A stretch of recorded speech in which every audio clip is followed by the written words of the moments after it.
Hey everyone, welcome back to DeepPage, where we decode and break down books chapter by chapter and, and tries to find the real essence of the books.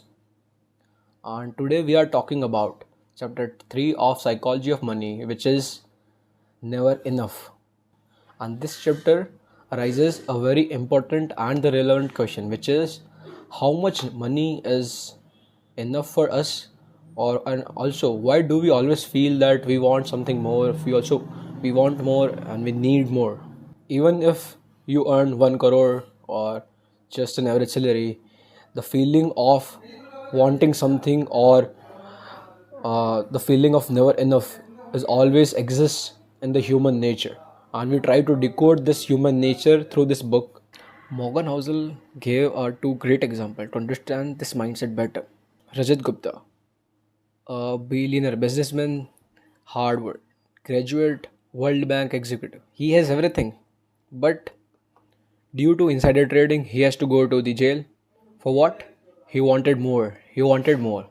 Similarly, one more example, Bernie Madoff. He was a very great investor. If he wanted, then he can live a very decent and secure life.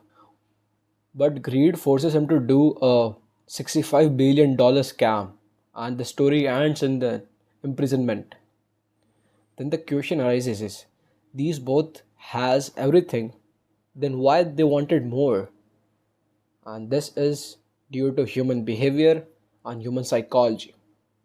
And the answer to the above question is very simple. It is due to the human psychology of comparison. We always compare ourselves with others or our past self or with our ideal version which never existed in the real world, and there is no end point to the comparison. Just like if you are earning 1 lakh, then you see that someone is earning 5 lakh. If you are earning 1 crore or 5 crore, then you see that someone is earning 50 crores or 100 crores. There is no limit to the comparison, and this all is due to the psychological behavior of human nature.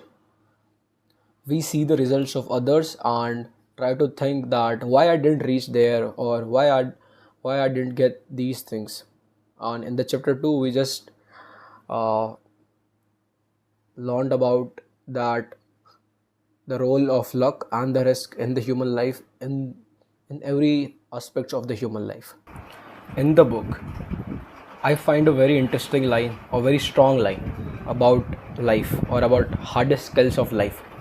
And the line was, the point was, the hardest financial skill is to getting the goalpost to stop moving. That means you have to define some threshold or some happiness level or some wealth level to just stop comparison with others. In the book, Morgan Housel said that you can win anything in the life, but there is cost to something. There is no such free lunch. Let's say you earned a lot of money, but you lost your health, you lost your family time, or you lost your peace. Is this money worth it? No, the money is not worth it, according to me. And there is no limit to the greed. So that's why there is no limit to the comparison. So the greed is the human nature, and you have to control your greeds.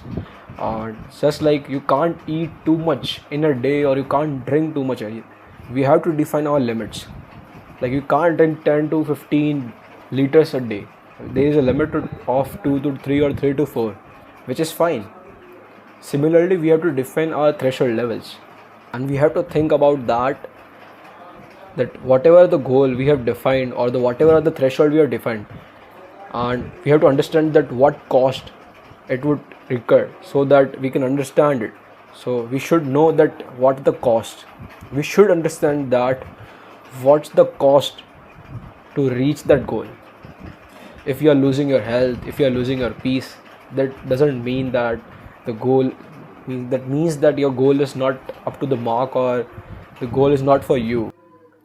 What I learned from this chapter is that money is a tool, and it was not a destination. If we are just doing everything to earn money, or just uh, giving our entire life to money, then there is no stoppage to that. We will never stop.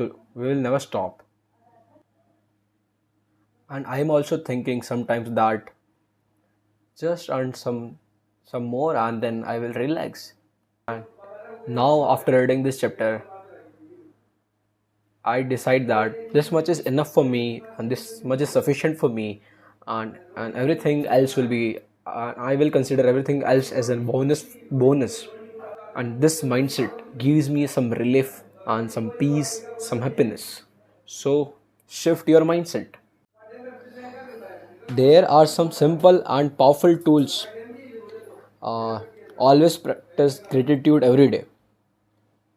So for like what already you have, for your family, for all the things that you have, always practice thankfulness or gratitude towards others. And avoid comparison. This is not a race. And create your own definition of success, which give you peace, not others.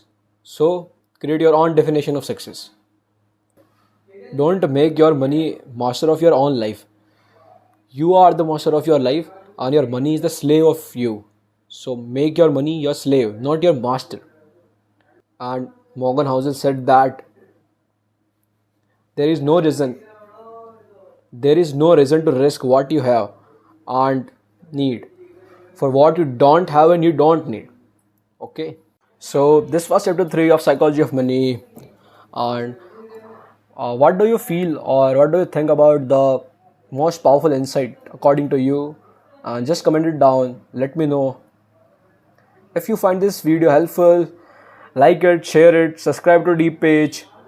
In the next video, we will talk about chapter 4 of the Psychology of Money.